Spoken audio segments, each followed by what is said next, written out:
Hi, my name is Findlay Wolfe and I'm a licensed designer with Sizzix. Today we're going to be looking at totally trees. Now I may have designed this die to just be doing some really fun play with layout and getting you some fun tree designs. There are also a lot of other opportunities that you can do with this die. But let's take a look. So today we're going to use the Big Shot Plus machine. This die also works on the Big Shot Pro. And I'm going to get my fabrics ready. I'm going to lay my little multiple layers. We can lay up to 8 layers of fabric at a time on the die. I actually have the section for the little tree parts that I want to have included, so I've just cut a little square that I'm going to fold and lay over that part directly on the die. Again, I'm counting each of those as a layer.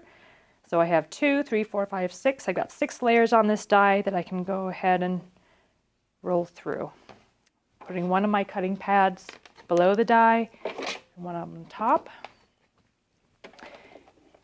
And now I can go ahead and get my pieces ready.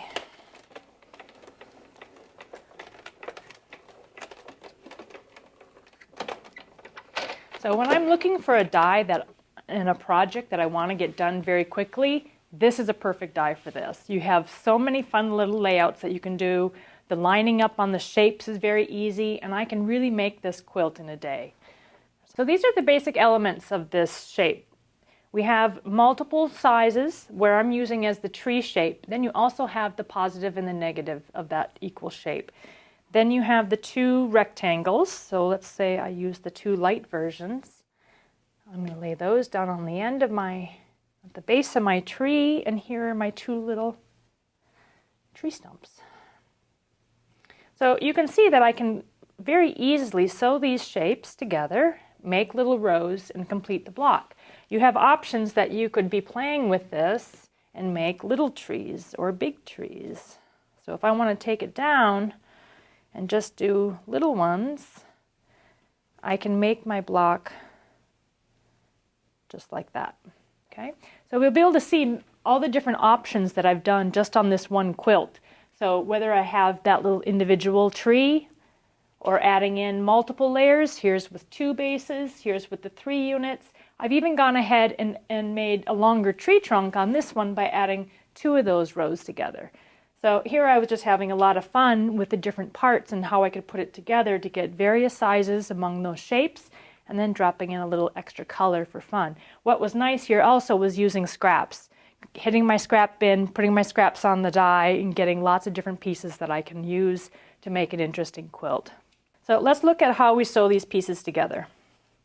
So each of these units, you will notice that the dog ear is already pre-cut off for you, which means that when we lie these together, they are going to line up exactly where we need to sew them.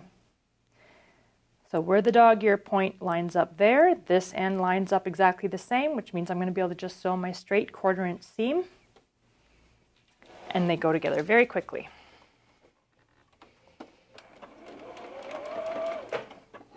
Keeping my raw edges together, you'll notice I'm not even really using a pin. As long as I'm laying those fabrics flat together, allowing the feed dogs to take the fabric through the machine, I can chain piece these and really get a quilt done very quickly.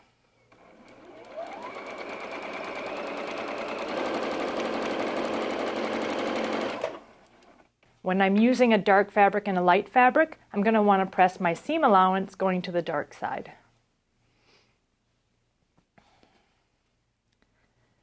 Again, I'm just going to lie my pieces right sides together. I'm just going to sew these 2 together to make my little row, and then I can go on and make the next set.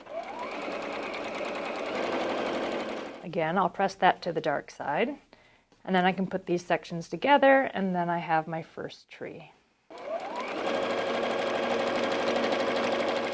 So there's 1 unit, and then you can tell here that then I would sew one of my brown pieces of the trunk to the outside neutral background, sew those together and be able to complete that unit.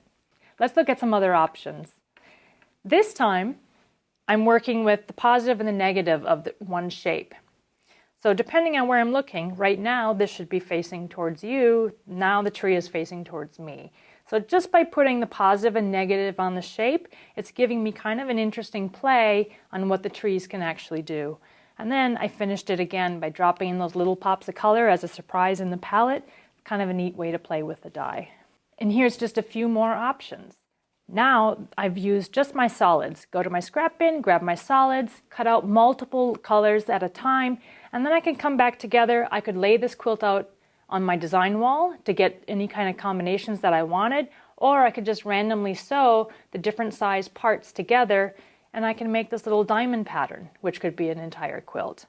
Or I can play with the layout and actually make zigzags if I continue to make rows this way. So you have a lot of different ways that you can lay these blocks together just by color placement.